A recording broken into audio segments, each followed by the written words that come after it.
Ecnotalks, vem ouvir, vem pensar, a economia está no ar, é só olhar. Ecnotalks, simples de entender, com as regras certas tu vais aprender. Sejam muito bem-vindos ao Ecnotalks, o podcast onde a economia fala a tua língua.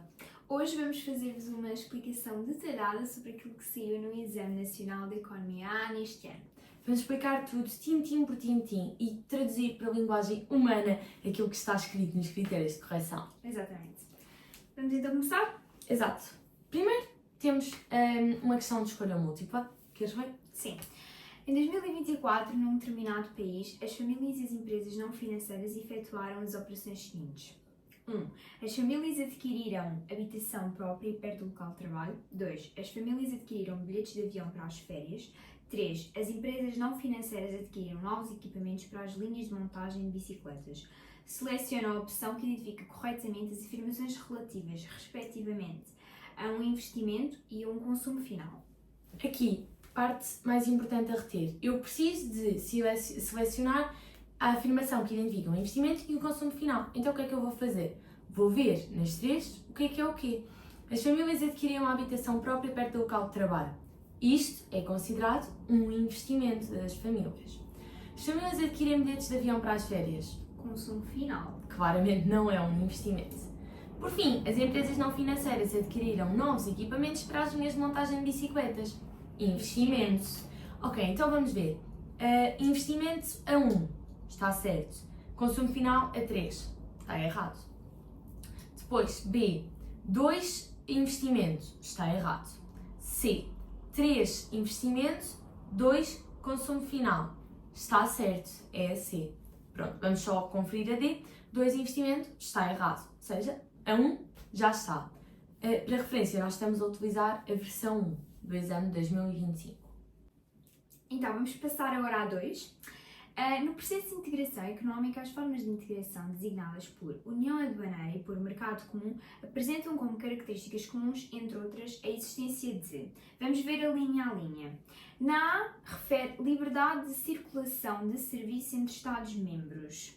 Estamos a falar da União Aduaneira. Está errado porque na União Aduaneira não circulam serviços, somente mercadorias. Portanto, podemos logo excluir a A e a D. Passamos para a B e a C. Liberdade de circulação de mercadorias entre Estados-membros, certo. E a inexistência de uma pauta aduaneira exterior comum. Está errado, porque eles têm uma pauta, ou seja, direitos aduaneiros comuns quando realizam transações com países terceiros. Portanto, só poderia ser a C, onde refere a existência de uma pauta aduaneira exterior comum nas transações. Aconselhamos sempre a ir riscando as opções que estão incorretas e a sublinhar as partes importantes para não deixarem passar nada. Vamos agora à primeira pergunta de desenvolvimento. Então, temos o texto. No mercado de concorrência perfeita do trigo, a capacidade de produção do Sr. Simão é pequena quando comparada com a quantidade de trigo transacionada nesse mercado. Isto significa que o preço de mercado não depende do trigo produzido e vendido por este produtor e que é impossível convencer os seus clientes a comprar trigo de qualidade igual à dos outros produtores a um preço superior ao do mercado. Ok, com o texto já sabemos que estamos a falar de um mercado de concorrência perfeita. Sublinhamos logo essa parte. Falamos também do trigo, o preço não depende, ou seja, características do mercado de concorrência perfeita. Então, 3.1. Explicite com base em duas características do mercado apresentadas no texto por que razão o produtor não consegue vender o seu trigo a um preço superior ao do mercado.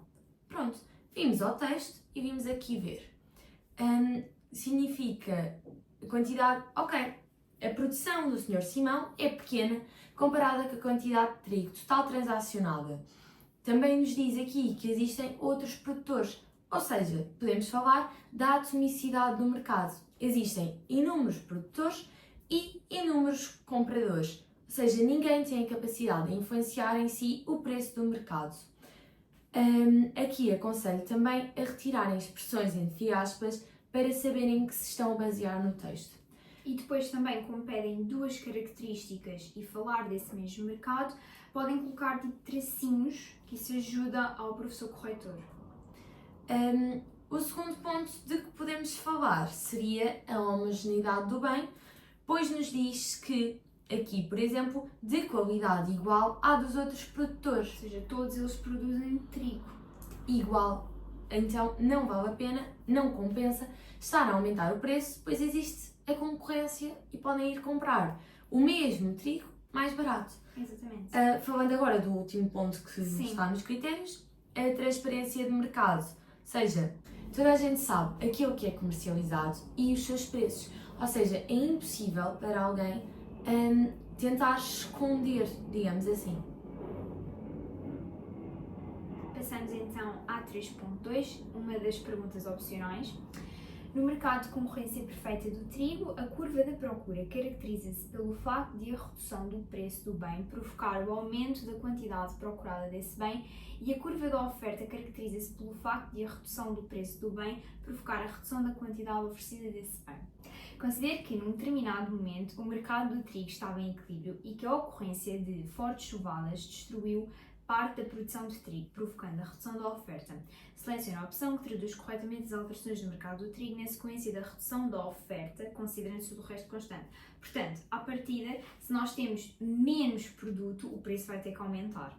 Portanto, a redução da oferta originou ao preço de equilíbrio inicial um excesso de procura. Porquê? Porque Então, a procura, a redução da oferta dá um deslocamento da curva da oferta para a esquerda, o que vai fazer com que, como a procura se manteve, dá-se um excesso de procura, pois esta área aqui vai aumentar. Assim sendo, cria-se um novo ponto de equilíbrio, onde a quantidade transacionada é menor e o preço é superior. Assim sendo, a A está correta. Não vale a pena irmos confirmar as outras aqui, porque já vimos. No exame, vão sempre confirmar tudo. Vamos passar então a 4.1, análise de gráficos. Temos aqui este gráfico relativo aos coeficientes orçamentais da despesa em consumo alimentar. Primeiro ponto, em 2022-2023, na região do Alentejo, por cada 1000 euros gastos no total da despesa em consumo, as famílias despenderam em média 850 euros em consumo não alimentar. Bem, estamos a falar do coeficiente alimentar e não do consumo não alimentar. Atenção! Portanto, temos que ir à região do Alentejo, aos anos 2022-2023 e temos lá 15. Não esquecer que isto está em percentagem também, que eles nos estão a falar de 1000 euros. Isto são as tais ratoeiras que temos de estar extremamente atentos. Só que nesta pergunta tínhamos logo duas que era muito fácil de se cair certinho, direitinho. Exatamente. Portanto, conseguimos perceber que eles gastam para 100 15 euros, certo? E para 1000 150 euros. Podes baixar, por favor? Claro. Portanto, isso em que? Em consumo alimentar. Em consumo não alimentar fazemos a diferença, ou seja, aos 1000 euros tiramos os tais 150 e ficamos com 850 e esta é verdadeira. Exato. Segunda, em 2022-2023, na região de Lisboa, por cada 1000 euros gastos no total de despesa em consumo, as famílias despenderam em média em consumo alimentar mais 11,2 euros do que em 2015-2016. Vamos ver, região de Lisboa, em 2022-2023, 11,2%, ou seja, 112 euros por cada 1000 euros. Mas isto é o coeficiente orçamental do ano, não é aquilo que gastaram mais face a 2015 ou 2016. Tanto que em 2015 e 2016, por cada 1000 euros gastaram 133 euros, ou seja, diminuiu, por isso a 2 está errada. 3. Em 2015-2016, na região do Algarve, por cada 1000 euros gastos no total da despesa em consumo, as famílias despenderam em média 145 euros em consumo alimentar. Vamos então à região do Algarve e vemos, era 2015-2016, certo? Portanto, era 145 euros em consumo alimentar por cada 1000 euros. Era isso que dizia, não era? Exatamente. Exatamente. Então está certo, é verdadeiro. 4. Em 2022-2023, na região norte, por cada 1000 euros gastos no total da despesa em consumo, as famílias despenderam em média em consumo não alimentar menos 0,9 euros do que em 2015-2016. Vimos aqui a região norte, em 2022-2023 foi 138 euros por cada 1000 euros e em 2015-2016 147 por por cada 1000 euros. Vamos fazer uma conta rápida. Vou só abrir a calculadora, porque esta hora o meu cérebro não está bom para fazer estas contas. 147 menos 138 dá 9. Está errado, não foi 0,9 euros, foi 9 Exatamente. euros. Isto Portanto, era... esta é falsa. Exato. Isto era para ver se nos enganávamos nas percentagens. Exatamente. Na 5, em 2022-2023, na região centro, por cada 1000 euros gastos no total da despesa em consumo, as famílias despenderam em média em consumo não alimentar mais 8 euros do que em 2015-2016. Portanto, vamos à região centro e analisamos que em 2022 gastaram 136 e em 2015-16 gastaram 144 euros por cada 1000 euros em consumo alimentar. Vamos baixar, por favor. O que eles nos dizem é que em consumo não alimentar gastaram mais 8 euros. E é verdade, porque é só fazer a conta da diferença, portanto 144 menos 136 e isso vai dar 8, quer dizer que eles tinham mais 8 euros para gastar em consumo não alimentar, porque eles reduziram a utilização desses 8 euros no que toca ao consumo alimentar. Portanto, esta também é verdadeira. 4.2. Selecione com base nos dados apresentados no gráfico 1 e no pressuposto da verificação da Lady Engel a opção que apresenta a análise correta das diferenças esperadas entre o rendimento disponível médio dos agregados familiares nas diversas regiões. Ponto importante, Lady Engel, o que é que nos diz? Que o consumo alimentar, o coeficiente orçamental que está associado ao consumo alimentar diminui conforme o rendimento das famílias aumenta. Assim, vamos aqui analisar. Em 2015-2016, o rendimento médio dos agregados familiares da região do Alentejo foi superior ao rendimento dos agregados familiares em Portugal continental. Alentejo, 172, 17,2%, ou seja, coeficiente orçamental. Em Portugal, 14,7%, ou seja, em Portugal 3. O rendimento... Obrigada, 3. O rendimento foi superior. Então está errado. Porquê? Porque o coeficiente orçamental era menor em Portugal, ou seja, quer dizer que eles gastaram menos com a alimentação. Depois, em 2022-2023, o rendimento médio dos agregados familiares na região do Algarve foi inferior ao rendimento médio dos agregados familiares no centro. Portanto, no Algarve, era em 2022-2023, temos 14,2 e no centro 13,6. O que é que quer dizer? Quer dizer que eles tinham mais rendimento no centro, porque gastaram menos com a alimentação. Esta é a verdadeira. Pronto, assim, 4.2b. Vamos agora à 5. Esta é daquelas em que temos as 4 linhas e temos de selecionar um número e espaços para preencher. Na sociedade, as administrações públicas têm como função principal garantir a satisfação das necessidades terciárias, coletivas ou supérfluas. Lembrem-se, administrações públicas, Estado. O que é que o Estado faz? Garantir a satisfação das necessidades coletivas, ou seja, E2. O pagamento de vencimentos realizados pelas administrações públicas aos seus funcionários é integrado na atividade económica designada por 1. Distribuição de rendimentos, 2. Utilização de rendimentos, 3. Redistribuição dos rendimentos. Onde é que os salários se incluem? Porque isto é um salário. Na distribuição de rendimentos, então é 1. Depois temos, na posse do seu rendimento, as famílias adquirem as instituições bancárias, empresas seguradoras ou empresas não financeiras, bens alimentares. Quais é que são as únicas empresas que produzem efetivamente bens? As empresas não financeiras, por isso teria que ser a 3. E recorrem às empresas não financeiras, às instituições financeiras ou ao Estado para constituírem depósitos a prazo. Obviamente tem que ser instituições financeiras. Passando então à 6. Fala-nos da taxa de variação anual do índice de preços no consumidor. 6.1. Seleciona a opção que corresponde à interpretação correta dos dados apresentados na tabela 1, considerando todos os países apresentados e na área euro 20, o IPC foi 100 em 2017, ou seja, o nosso ano base é 2017. Este é daqueles exercícios em que temos de fazer muitas contas. Portanto, abre a calculadora. Pronto, então vamos aqui ver, no período de 2018 a 2020, na área do Euro 20, o nível médio dos preços decresceu a um ritmo decrescente, tendo ocorrido um processo de deflação. Para isto o valor tinha de ser negativo. Não é isso que acontece em 2018 a 2020, por isso esta está errada. B. Em 2019, na Alemanha, o nível médio de preços foi igual ao verificado na Áustria em 2020. Se aqui ver, Alemanha 2019 1.4, Áustria 2020 1.4. Isto é extremamente enganador, não caiam.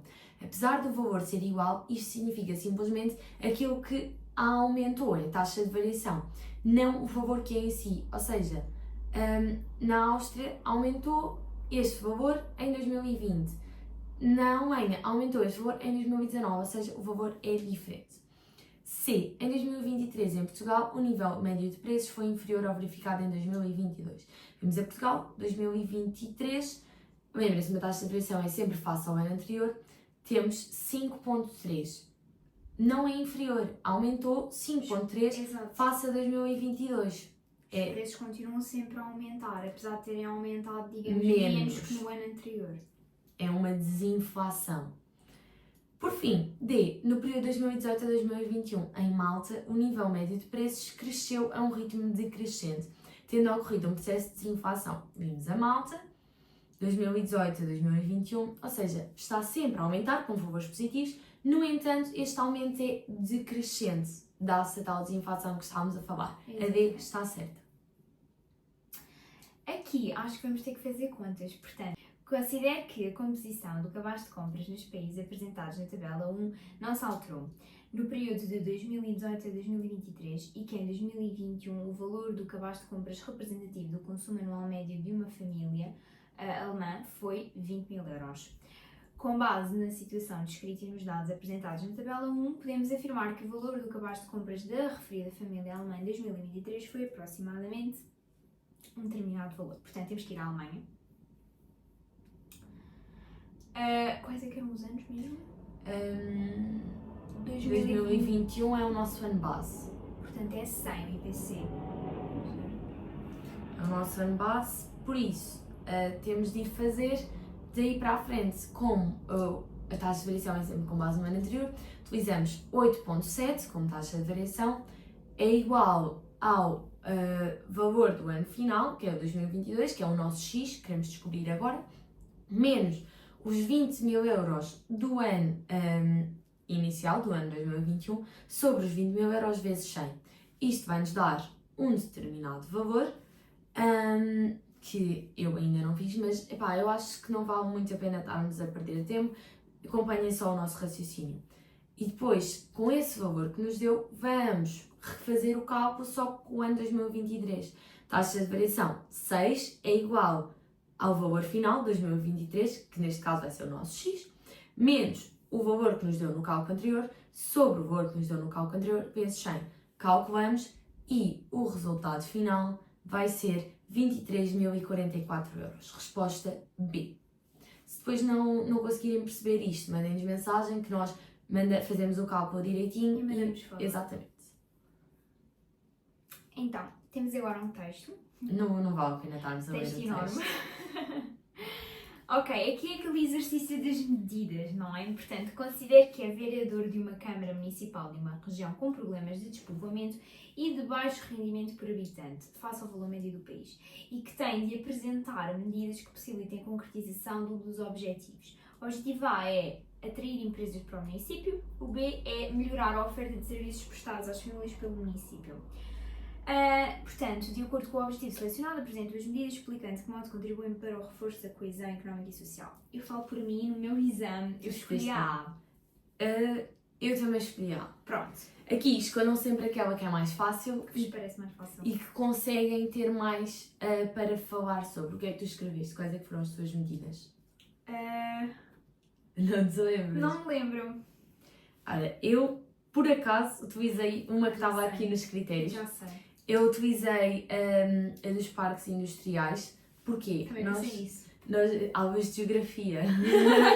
Nós nos parques industriais conseguimos concentrar várias empresas e fazer com que tenham menores custos de aplicação e de se mudarem para aquelas zonas.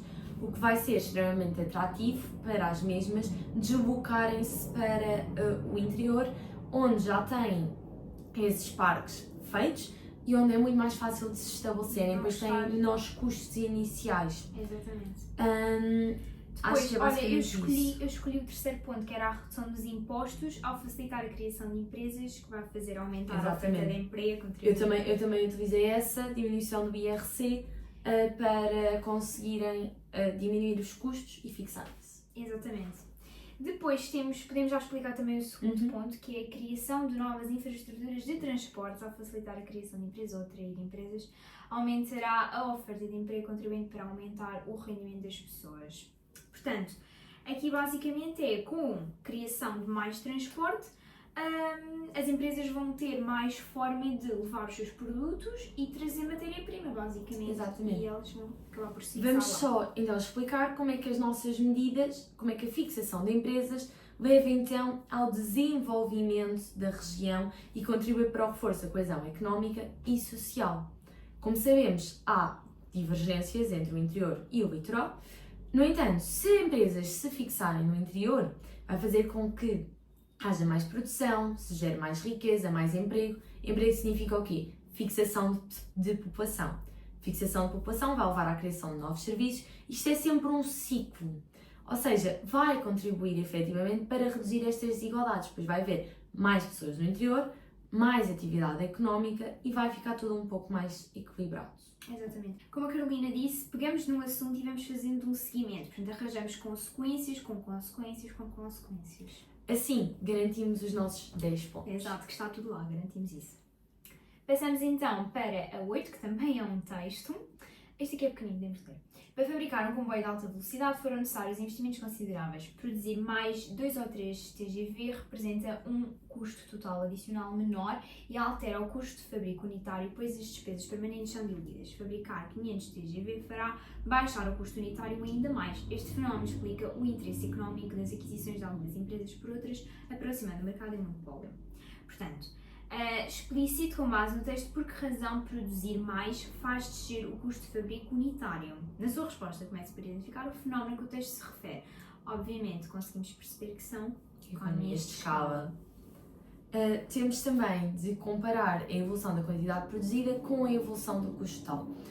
Ou seja, nós conseguimos ver claramente aqui que se é uma economia de escala significa que o aumento da quantidade produzida apesar do aumento do custo total, faz com que este aumento do custo total seja percentualmente menor do que o aumento da quantidade produzida. E no que é que isto resulta? Na diminuição do custo unitário. Aqui no 3, nós temos o menor custo unitário porquê? Nós temos despesas fixas, como por exemplo as instalações, a nossa maquinaria, os nossos salários, tudo isso são despesas fixas que têm de ser sempre pagos.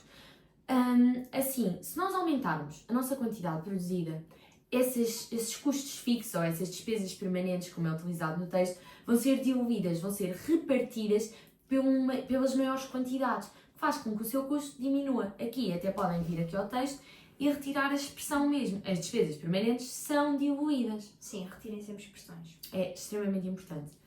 Passamos para a 9. Então, a 9.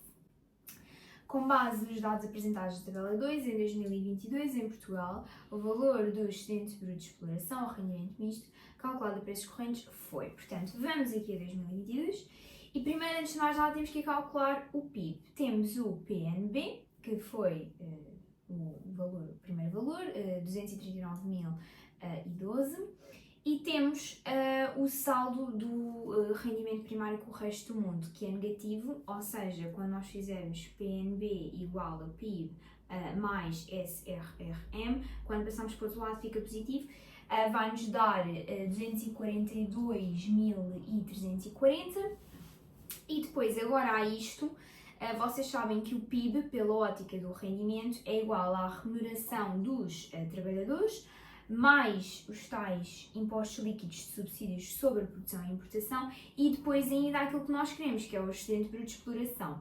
Portanto, retiramos então ao PIB o valor das remunerações dos assalariados e dos impostos líquidos de subsídios sobre a produção e importação e ficamos com 97.403. Ou seja, a resposta D. Aqui nós apenas retirámos os impostos porque estávamos a falar do PIB a preços de mercado e como precisávamos de utilizar a ótica do rendimento, tínhamos de retirar os impostos sobre a produção e sobre a importação. Agora, 9.2. Com base nos dados apresentados na tabela 2, sabendo que em 2023, face a 2021, a taxa de variação nominal do Produto Nacional Líquido a preços de mercado foi 23%, podemos estimar que em 2021, em Portugal, o valor do Produto Nacional Líquido a preços de mercado calculado a preços correntes foi aproximadamente... Pronto, vamos fazer contas. Muitas contas, e é um texto grande. Aqui aconselho a sublinhar. O que é que temos de importante? 2023 face a 2021, taxa de variação nominal do Produto Nacional Líquido, 23%. Ou seja, 2023 face a 2021, é isso. É irmos calcular o Produto Nacional Líquido de 2023. Para isso, só temos de vir aqui, Produto Nacional Bruto a preços de mercado, 2023, 260.576, menos o consumo de capital fixo, que é 50.186. Isso vai nos dar o valor do Produto Nacional Líquido a preços de mercado em 2023. Depois, ao utilizarmos a fórmula da taxa de variação, 23% é igual ao valor final, que neste caso é o 2023 que estávamos a falar, menos o valor inicial, que aí vai ser o nosso X, sobre o valor que é o nosso X, que é aquilo que queremos descobrir, vezes 100. Fazendo esses cálculos todos, vai-nos dar 171.049 milhões de euros, ou seja, a resposta C. Passamos então a 10. No mundo ideal, as pessoas deveriam ser capazes de distinguir as mudanças dos valores reais das mudanças meramente nominais. Se, por exemplo, o salário nominal de um trabalhador diminuísse percentualmente menos do que o nível médio de preços no consumidor, este trabalhador deveria ser capaz de reconhecer as alterações no valor real da moeda e no seu poder de compra. Explicite os efeitos da situação descrita no texto no valor real da moeda e no poder de compra de um trabalhador. Ora, o que é que... Podes só subir aqui, por favor? Claro. Diz-nos aqui que o salário nominal, vocês sabem então que o salário real é o poder de compra de um trabalhador. Se o salário nominal de um trabalhador diminui menos do que o nível médio de preços, aquilo que está a acontecer é que o salário real está a aumentar. O poder de compra aumenta. Porquê? A descida do nível médio de preços no consumidor faz com que haja uma maior capacidade de aquisição, o que vai aumentar o valor real da moeda. Porque os preços descem mais, porque apesar do salário em si, o nominal que o trabalhador recebe diminuir, os preços diminuem mais do que essa descida no salário, fazendo assim com que o trabalhador tenha mais poder de compra. Para além disso, a nossa descida no salário nominal, que diminuiu percentualmente menos do que o nível médio dos preços. Assim sendo, conseguimos manter um aumento do poder de compra, porque apesar de ambos diminuírem, este diminuiu para aqui, por exemplo, o salário nominal diminuiu para aqui, mas o índice de preços do consumidor, o nível médio dos preços, diminuiu para aqui. Ou seja, ganhámos poder de compra. Continua mais alto. Ganhámos poder de compra. Exatamente. 11.